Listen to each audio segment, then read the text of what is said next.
Hello student, success coaching classes में आपका स्वागत है। तो आज हम लोग डिस्कस करने वाले हैं क्लास 12 का हिस्ट्री, जो आपका एग्जाम 14 फरवरी को होने वाला है। उसमें हम आपको बताने वाले हैं 2012 से लेकर 24 तक जितना भी एमसीक्यू झारखंड बोर्ड के द्वारा पूछा गया है, मोस्ट इंपॉर्टेंट आपके एग्जाम के लिए। तो वीडियो को स्किप करने की गलती बिल्कुल भी मत करिएगा। तो आज हम लोग देखने वाले हैं वीडियो का इसका पार्ट 3। इस पार्ट में हम लोग देखने वाले हैं 2022 से 2024 तक हम लोग एमसीक्यू देखेंगे। इससे पहले वाला पार्ट 1 और पार्ट 2 आप जरूर देख लीजिएगा, प्लेलिस्ट आपका बना हुआ है, ताकि सभी आपका कंप्लीट एमसीक्यू हो जाए। हमारा वीडियो का पार्ट 3 है, ठीक है। तो हम लोग 2022 का हम लोग देखने वाले हैं एमसीक्यू। इससे पहले पार्ट 1 और पार्ट 2 में हम लोग 2012 से लेकर 2020 तक हम लोग कंप्लीट कर दिए। तो चलिए हम लोग सबसे पहला क्वेश्चन की ओर हम लोग देखते हैं। तो सबसे पहला सवाल क्या बोल रहा है, 2022 में पूछा हड़प्पा किस नदी के किनारे स्थित है। तो ध्यान रखिएगा, रावी नदी के किनारे स्थित है। आगे यदि हम लोग देखते हैं क्वेश्चन नंबर 2 क्या बोल रहा है, मोहनजोदड़ो का उत्खनन किसने किया था। तो याद रखिए, इसका राइट आंसर हो जाएगा हमारा ऑप्शन नंबर दूसरा हो जाएगा, राखाल दास बनर्जी किया था। कौन किया था, राखाल दास बनर्जी किया था, ठीक है। किसके नेतृत्व में किया था, तो याद रखिएगा जॉन मार्शल के नेतृत्व में किया था, ठीक है। आगे यदि हम लोग देखते हैं क्वेश्चन में तीसरा क्या बोल रहा है, जो हड़प्पा सभ्यता में हल के साक्ष्य कहाँ से प्राप्त हुआ था। तो याद रखिएगा कालीबंगा से प्राप्त हुआ था। आगे यदि हम लोग देखते हैं क्वेश्चन नंबर चौथा क्या बोल रहा है, सिंधु घाटी सभ्यता का सबसे बड़ा शहर, वेरी वेरी इंपॉर्टेंट क्वेश्चन है, ध्यान रखिएगा मोहनजोदड़ो हो जाएगा। आगे यदि हम लोग देखते हैं क्वेश्चन नंबर 5 क्या बोल रहा है, जो लोथल कहाँ पे स्थित है। ध्यान रखिएगा गुजरात में स्थित है। आगे देखते हैं सिंधु घाटी के निवासियों को किस धातु का ज्ञान नहीं था। तो ध्यान रखिएगा लोहा का ज्ञान नहीं था। आगे देखते हैं क्वेश्चन नंबर 7 क्या बोल रहा है, धौलावीरा की खोज किसने किया। तो ध्यान रखिएगा RS बिष्ट ने किया। आगे देखते हैं महाजनपद कितने हैं, तो ध्यान रखिएगा 16 हो जाएगा। आगे यदि हम लोग देखते हैं क्वेश्चन नंबर 9 क्या बोल रहा है, पाटलिपुत्र की स्थापना की थी, कौन किया था। तो याद रखिएगा इसका राइट आंसर जो उदयन हो जाएगा। आगे यदि हम लोग देखते हैं क्वेश्चन नंबर 10 क्या बोल रहा है, क्वेश्चन नंबर 10 बोल रहा है मौर्य साम्राज्य का संस्थापक कौन था। तो ध्यान रखिएगा आपका चंद्रगुप्त मौर्य था। आगे देखिए कलिंग का युद्ध कब हुआ। तो ध्यान रखिएगा ये 261 ईसा पूर्व में हुआ। आगे यदि हम लोग देखते हैं क्वेश्चन नंबर 12 क्या बोल रहा है, इंडिका की रचना किसने किया। तो ध्यान रखिएगा आपका मेगास्थनीज ने किया। प्राचीन भारत में अभिलेख लिखने की शुरुआत किस राजवंश ने किया। तो मौर्य राजवंश ने किया। आगे यदि हम लोग देखते हैं क्वेश्चन नंबर 14 क्या बोल रहा है, शाक संवत का आरंभ किसने किया। तो ध्यान रखिए आपका कनिष्क ने किया। नालंदा विश्वविद्यालय की स्थापना किसने किया। तो ध्यान रखिएगा इसका राइट आंसर हो जाएगा हमारा ऑप्शन नंबर 1 कुमारगुप्त हो जाएगा। भारत का शेक्सपियर किसे कहा जाता है, वेरी वेरी इंपॉर्टेंट क्वेश्चन है, याद रखिए कालिदास को कहा जाता है। आगे यदि हम लोग देखते हैं क्वेश्चन नंबर 17 क्या बोल रहा है, निम्नलिखित में से किसने सबसे पहले भारत में स्वर्ण सिक्के जारी किए थे। तो ध्यान रखिएगा आपका हिंदू यूनानियों ने। महात्मा बुद्ध का जन्म कहाँ हुआ था। तो वेरी वेरी इंपॉर्टेंट क्वेश्चन, ध्यान रखिएगा आपका लुम्बिनी में हुआ था। आगे यदि हम लोग देखते हैं क्वेश्चन नंबर 19 क्या बोल रहा है, स्तूप का जो संबंध है किससे। तो ध्यान रखिएगा बौद्ध धर्म से। आगे यदि हम देखते हैं जैन धर्म के प्रथम तीर्थकर कौन थे। तो ऋषभदेव थे, वेरी वेरी इंपॉर्टेंट क्वेश्चन। आगे यदि हम लोग देखते हैं महावीर का जन्म, महावीर के बचपन का नाम क्या था। तो ध्यान रखिए वर्धमान था, ये भी question very very important question है। आगे देखिए किस पेड़ के नीचे महावीर को ज्ञान प्राप्त हुआ। तो ध्यान रखिएगा साल पेड़ के नीचे, तो ये भी क्वेश्चन है वेरी वेरी इंपॉर्टेंट क्वेश्चन है। आगे देखते हैं सांची मध्य प्रदेश के किस शहर में स्थित है। ध्यान रखिएगा इसका राइट आंसर हो जाएगा हमारा ऑप्शन नंबर है भोपाल में। आगे देखते हैं विजयनगर साम्राज्य की स्थापना किस वर्ष हुई थी। तो ध्यान रखिए इसका राइट आंसर हो जाएगा 1336 ईस्वी में।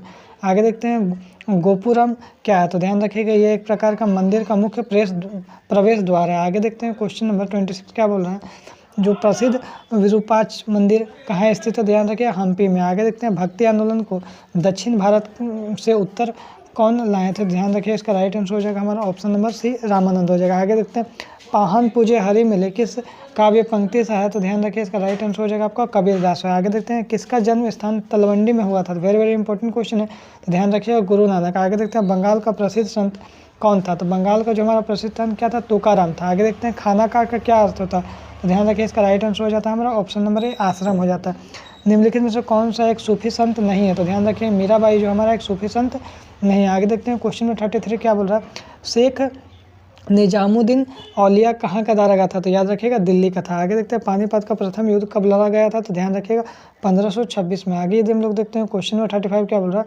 मुगल साम्राज्य का संस्थापक कौन था। वेरी वेरी इंपॉर्टेंट क्वेश्चन है, तो बाबर था। आगे देखते हैं बाबरनामा किस भाषा में लिखा गया। तो ध्यान रखिए इसका राइट आंसर हो जाएगा हमारा ऑप्शन नंबर तीसरा हो जाएगा, तुर्की भाषा में हमारा लिखा गया था। आगे देखते हैं अकबर ने जजिया कर को समाप्त कर दिया कब किया था। तो याद रखिएगा फैजी ने किया था। आगे यदि हम लोग देखते हैं अकबरनामा किसने लिखा था। तो ध्यान रखिएगा अबुल फजल ने लिखा था। वेरी वेरी इंपॉर्टेंट क्वेश्चन है। सर्वप्रथम किस मुगल शासक ने तंबाकू का सेवन किया था। तो याद रखिएगा अकबर ने किया था। आगे यदि हम लोग देखते हैं क्वेश्चन नंबर 40 क्या बोल रहा है, मुगल प्रशासन में जिला को किस नाम से जाना जाता है। ये भी क्वेश्चन वेरी वेरी इंपॉर्टेंट है, सरकार के नाम से जाना जाता है। उसके बाद अगर हम लोग देखते हैं 2023 में क्या क्या देखिए सवाल पूछा गया था। 2022 देख लिए, हम लोग 2023 देखेंगे। 2023 में देखिए क्या क्या सवाल पूछा। तो देखिए सबसे पहला सवाल यहाँ पर क्या बोल रहा है, हड़प्पा किस नदी के किनारे अवस्थित है।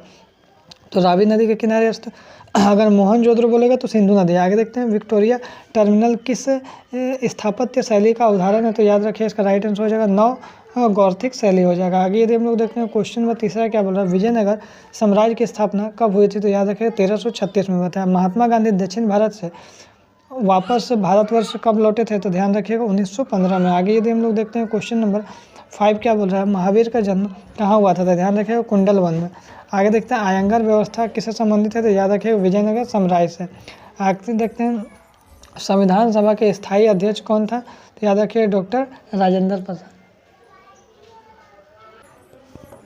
आगे देखते हैं क्वेश्चन नंबर 8 क्या बोल रहा है, भारत का राष्ट्रगान कौन सा है। तो ध्यान रखिएगा जनगण अधिनायक। आगे यदि हम लोग देखते हैं क्वेश्चन नंबर 9 क्या बोल रहा है, क्वेश्चन नंबर 9 क्या बोल रहा है, आईने अकबरी की रचना किसने किया था। ध्यान रखिए इसका राइट आंसर हो जाएगा अबुल फजल हो जाएगा। आगे देखते हैं गांधी जी ने के राजनीतिक गुरु कौन था। तो याद रखिए very very important question, Gopal Krishna Gokhale हो जाएगा। आगे देखते हैं अशोक के अभिलेख में कितने प्रकार के संतों का उल्लेख था। तो ध्यान रखिए इसका राइट आंसर हो जाएगा हमारा ऑप्शन नंबर तीसरा 5 था। आगे देखते हैं भारतीय संविधान में संसदीय प्रणाली किस देश से लिया गया था। तो ध्यान रखिए इसका राइट आंसर हो जाएगा हमारा ऑप्शन नंबर दूसरा ब्रिटेन से लिया गया था। आगे देखिए फूट डालकर विजय प्राप्त करने का कार्य सर्वप्रथम किस राजा ने किया था। तो याद रखिएगा अजात शत्रु ने किया था। आगे देखते हैं भारतीय राष्ट्रीय कांग्रेस के संस्थापक कौन था। तो A.O. ह्यूम था। वेरी वेरी इंपॉर्टेंट सवाल। आगे देखते हैं सिंधु घाटी सभ्यता का समाज का स्वरूप कैसा था। तो ध्यान रखिएगा आपका इसका राइट आंसर हो जाएगा मात्र सत्तात्मक स्वरूप था। धम्म नीति की शुरुआत किसने की थी। तो ध्यान रखिएगा आपका अशोक ने किया था। Very very important question. आगे देखिए गेटवे ऑफ इंडिया का निर्माण कब हुआ था। तो ध्यान रखिए 1911 में हुआ था। आगे देखिए जीतल क्या था। तो जीतल क्या था, एक सिक्का था। प्लासी का युद्ध कब लड़ा गया था। तो ध्यान रखिएगा प्लासी का युद्ध जो था 1757 में। महाभारत की रचना किसने की। तो ध्यान रखिएगा महाभारत का रचना वेद व्यास ने किया। वेरी वेरी इंपॉर्टेंट सवाल है। आईने अकबरी को कितने भाग में बांटा गया, 5 भाग में। वेरी वेरी इंपॉर्टेंट सवाल। विजयनगर के स्थानीय मातृ देवी कौन था। तो ध्यान रखिएगा पंपा देवी था। आगे दामिन एको को क्या कहा जाता है। तो ध्यान रखिएगा इसको हम लोग क्या बोलते हैं, संथाल परगना क्षेत्र बोलते हैं। क्वेश्चन नंबर 24 क्या बोल रहा है, भारत में प्रचलित सती प्रथा का उल्लेख किस विदेशी यात्री ने किया था। तो याद रखिएगा इसका राइट आंसर हो जाएगा आपका फ्रांसुआ बर्नियर ने किया था। आगे यदि हम लोग देखते हैं क्वेश्चन नंबर 25 क्या बोल रहा है, बंगाल का विभाजन कब हुआ था। वेरी वेरी इंपॉर्टेंट क्वेश्चन, 1905 में। आगे देखते हैं फोर्ट सेंट जॉर्ज की स्थापना कब हुआ था। तो याद रखिएगा मद्रास में हुआ था। वेरी वेरी इंपॉर्टेंट क्वेश्चन है। आगे देखते हैं क्वेश्चन नंबर 27 क्या बोल रहा है, ऑपरेशन पोलो के द्वारा किस देशी रियासत को भारतीय संघ का अंग बनाया गया। तो ध्यान रखिए इसका राइट आंसर हो जाएगा हमारा ऑप्शन नंबर तीसरा हैदराबाद हो जाएगा। आगे यदि हम लोग देखते हैं क्वेश्चन नंबर 28 क्या बोल रहा है, भारत का अंतिम वायसराय किसे कहा जाता है। तो याद रखिएगा लॉर्ड माउंटबेटन को कहा जाता है। आगे यदि हम लोग देखते हैं क्वेश्चन नंबर 29 क्या बोल रहा है, करो या मरो का नारा किसने दिया था। तो याद रखिएगा महात्मा गांधी ने दिए थे। नेक्स्ट क्वेश्चन बोल रहा है काला कानून किसे कहा जाता है। तो ध्यान रखिएगा काला कानून जो है किसको कहा जाता है। तो इसका राइट आंसर हो जाएगा हमारा ऑप्शन नंबर 4 रोलेट एक्ट को कहा जाता है। आगे देखते हैं क्वेश्चन नंबर 31 क्या बोल रहा है, भारत आने वाले पहले यूरोपियन कौन थे। तो याद रखिए इसका राइट आंसर हो जाएगा आपका ऑप्शन नंबर डी पुर्तगाली हो जाएगा। आगे देखते हैं क्वेश्चन नंबर 32 क्या बोल रहा है, मुगल कालीन चित्रकला किसके शासनकाल में चरमो उत्कर्ष पर पहुंची थे। तो ध्यान रखिएगा शाहजहां के शासनकाल में। आगे यदि हम लोग देखते हैं क्वेश्चन नंबर 33 क्या बोल रहा है, त्रिपिटक साहित्य किस धर्म से संबंधित है। वेरी वेरी इंपॉर्टेंट क्वेश्चन है, याद रखिएगा बौद्ध धर्म से। आगे देखते हैं कैप्टन हॉकिंस किस मुगल दरबार में आया था। तो ध्यान रखिए इसका राइट आंसर हो जाएगा आपका जहांगीर के में आया था। आगे यदि हम लोग देखते हैं क्वेश्चन नंबर 35 क्या बोल रहा है, गांधी इरविन पैक्ट कब हुआ था। गांधी इरविन जो पैक्ट हुआ था कब हुआ था, 1931 में हुआ था। आगे देखते हैं 36 क्या बोल रहा है, 1857 के विद्रोह कहाँ से आरंभ हुआ था। तो ध्यान रखिए इसका राइट आंसर हो जाएगा आपको मेरठ से आरंभ हुआ था। आगे यदि हम लोग देखते हैं क्वेश्चन नंबर 37 क्या बोल रहा है, जो नैनार संत पूजा करते थे किसका पूजा करते थे, नैनार संत। तो ध्यान रखिए इसका राइट आंसर हो जाएगा हमारा ऑप्शन नंबर 1